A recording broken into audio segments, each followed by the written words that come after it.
Good afternoon, ladies and gentlemen. I'm delighted to be here today to speak to you about the impact of technology and innovation in the banking sector.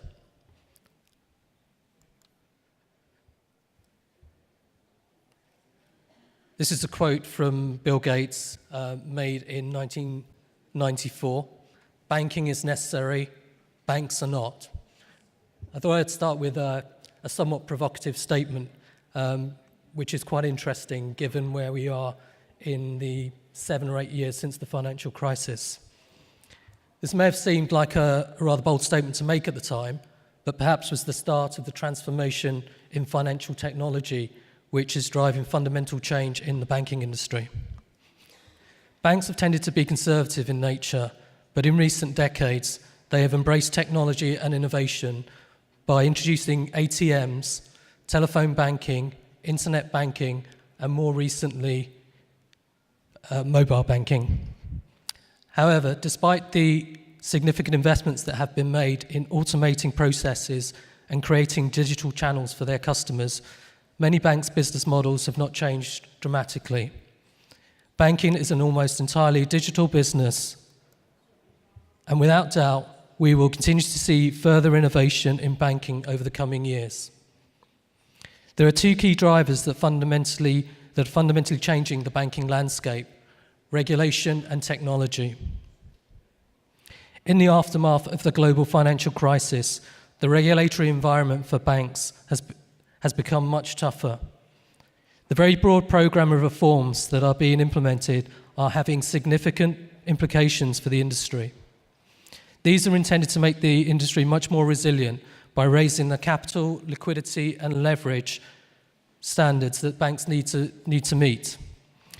In some countries, such as the UK, banks are required to change their business models and legal structure by separating their retail operations from their investment banking activities. This is quite a substantial intervention into an industry to start, for policymakers to start asking banks to change their structures, but that's what we're faced with. And indeed, there is draft regulation in Europe that is proposing very much the same thing. Banks are also subjected to much more stringent supervision, stress tests, and very detailed and comprehensive disclosure requirements. These regulatory changes are having a substantial impact on the way in which banks are being run, and the costs of complying with the new regulations are reducing their returns to levels far lower than their cost of capital. In responding to this challenge, banks have restructured their balance sheets, exited non-core businesses and markets, and cut costs. Despite the actions taken so far, the need to increase returns and cut costs further mean that banks must seek ever greater operational efficiencies. Technology will have to play a key role in achieving this as banks respond to changes in demand from their customers and clients by placing less reliance on their branch networks and improving their product and service offerings, as well as the customer experience. However, as well as being an enabler and providing opportunities to the existing players in the industry to adapt to the changing regulatory landscape and customer demands, technology also presents risks. Banking is being disrupted and digitally reimagined, and some of the disruptors will become established players in the industry in a relatively short time, much in the same way as has been the case in the music and publishing industries. Many banks run complex and costly legacy systems which cannot be readily replaced, so new entrants have the opportunity to leapfrog traditional banks by using the latest technology platforms and revolutionizing current business models at a much lower cost. They may also be more adept at harnessing the power of social media and taking advantage of big data. Many established banks have been responding to the challenge of disruption by recognizing that they cannot stand still and need to be at the forefront of innovation. This is taking a number of forms, such as investing in new systems and technologies, making changes to business models and processes, and setting up venture capital funds to invest in financial technology startups and incubators to help nurture emerging technologies and capabilities. At Standard Chartered, we have been changing our business model fundamentally to be digital by design, But we acknowledge that to move nimbly and bring more convenience to customers, we need to partner with financial technology or fintech companies in certain niche areas. My organisation operates predominantly across Asia, Africa and the Middle East, providing retail and commercial banking services to customers and clients in over 70 countries. We're changing the way we interact with our customers by investing in digital branches and mobile platforms. This is a new branch concept that we launched a few years ago in Hong Kong. And the intention here is to provide a lot of the interactive experiences that customers are demanding to use at home whilst they're on the move, and also within the branch. So there are interactive terminals and there are interactive screens in which that can be used for things like mortgage applications, significantly reducing paper and documentation and moving the whole process to a digital format.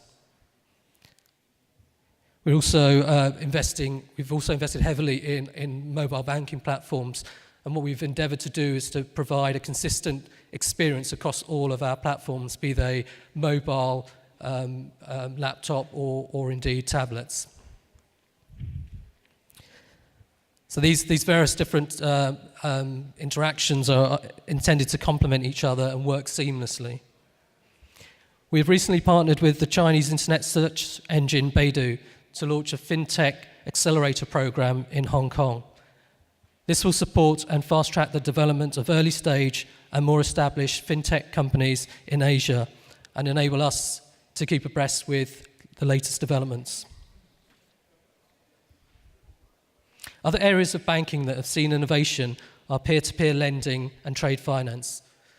Peer-to-peer lending has seen a meteoric rise since around 2007, using technology platforms to help match borrowers and lenders.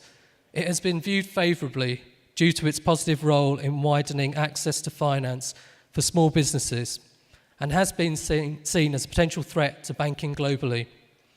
However, it is important to note that peer-to-peer lending still remains a small proportion of overall lending, and that most peer-to-peer companies provide the technology, but aren't the actual lenders. They don't take any credit risks, don't hold loans on their balance sheet, and still use banks to write the loans and sell them on to investors. So peer-to-peer bank lending offers partnering opportunities to banks. Trade finance facilitates international trade, for example, by guaranteeing that exporters will receive payments for the goods that they export. While people across the globe have been exchanging digital documents for years, international trade has failed to keep pace, as most companies involved still prefer paper. A recent McKinsey report revealed that digital platforms can cut the cost of exporting by as much as 83%, compared with the traditional export channels. Traditionally, the paper method has been seen as the safest way to confirm that goods and payments have changed hands. To disrupt this mindset, banks and technology companies need to find digital alternatives that are authentic, legally binding, and accepted by all users. We have invested heavily to update our back-office systems over the past few years, which will help digital trade to become more commonly accepted by users. This is helping our clients to reduce their costs. An example is where one of our clients, a global exporter in metals, took its trade paperless and is now saving up to $50,000 per shipment. The turnaround time for shipments is also reduced as a result of eliminating the physical movement of documents. The benefits are clear. Exporters' working capital is no longer tied up whilst goods are stuck in ports and warehouses, and buyers get their goods sooner. It is worth noting that innovation and new entrants may be prevented in their attempts to disrupt the banking sector, at least partially, by the other significant game changer for banks that I mentioned earlier, i.e. regulation. Many aspects of banking regulation have been developed to ensure that banks have robust balance sheets and to protect customers, for example, by protecting their deposits and maintaining data privacy. To the extent that new entrants begin to undertake bank-like activities, they can expect regulators to come knocking on their doors, particularly as they grow in scale and systemic importance. So regulation is likely to restrict the growth aspirations of new entrants with aggressive plans. I'd like to conclude by noting that technology will fundamentally change the delivery of banking and financial services by introducing new business models and players, and by giving customers more information and choice. For established institutions, technology presents a great opportunity to better understand their customers and their needs, such as through the use of big data and advanced analytics. However, technology also poses enormous challenges, not only by disrupting existing practices and increasing competition, but by leading to significant risks, such as cybersecurity breaches, a risk that we all share. Thank you very much.